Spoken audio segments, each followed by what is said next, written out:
भारतीय रेल्वेने तिकीट प्रणाली अधिक सुलभ, जलद आणि डिजिटल करण्याच्या उद्देशाने रेल1 ॲप्लिकेशनचा प्रचार सुरू केला आहे. प्रवाशांनी रांगेत उभे न राहता मोबाईलवरूनच तिकीट काढावे, कागदाचा वापर कमी व्हावा आणि वेळेची बचत व्हावी, हा या उपक्रमामागील मुख्य हेतू आहे. मात्र प्रत्यक्षात अनेक स्थानकांवर या उपक्रमाची अंमलबजावणी अपुरी असल्याचे चित्र दिसून येत आहे. बदलापूर रेल्वे स्टेशनच्या पूर्वेकडील तिकीटघर व परिसरात ही अडचण प्रकर्षाने जाणवत आहे.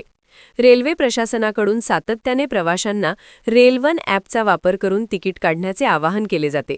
तिकीटघरांवर गर्दी कमी करण्यासाठी तसेच डिजिटल व्यवहार वाढवण्यासाठी हा आग्रह योग्य असला तरी आवश्यक मूलभूत सुविधा उपलब्ध नसतील तर प्रवाशांनी हा पर्याय कसा वापरायचा असा प्रश्न निर्माण होत आहे. बदलापूर स्टेशन पूर्व तिकीटघर परिसरात रेल्वे प्रशासनाने साधा एक कार्यक्षम QR कोडही लावलेला नाही. एक QR कोड लावलेला असला तरी तो नीट रीड होत नसल्याने प्रवाशांचे प्रयत्न निष्फळ ठरत आहेत. दररोज हजारो प्रवासी बदलापूर स्थानकातून प्रवास करतात. यामध्ये नोकरदार, विद्यार्थी, महिला आणि ज्येष्ठ नागरिकांचा मोठा समावेश आहे. अनेक प्रवासी स्मार्टफोन वापरत असले तरी ॲप डाउनलोड करणे, लॉग इन करणे, तिकीट प्रकार निवडणे आणि पेमेंट करणे या सर्व प्रक्रियेसाठी मार्गदर्शनाची गरज असते. स्थानकावर स्पष्ट सूचना फलक, वाचता येणारे QR कोड किंवा मदत केंद्र नसल्याने अनेक प्रवासी संभ्रमात पडतात. परिणामी काहीजण पुन्हा तिकीट खिडकीकडे धाव घेतात तर काहीजण तिकीट न काढताच प्रवास करण्याचा धोका पत्करतात.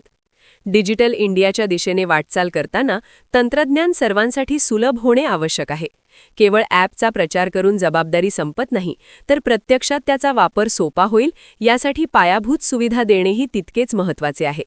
बदलापूर स्टेशन पूर्व परिसरात स्पष्ट, मोठ्या आकाराचे आणि कार्यक्षम QR कोड लावणे, रेल1 ॲप वापरण्याबाबत मराठीत मार्गदर्शक सूचना देणे तसेच सुरुवातीच्या काळात कर्मचारी नेमून प्रवाशांना मदत करणे गरजेचे आहे. इंडियन रेल्वेज ही देशाची जीवनवाहिनी मानली जाते.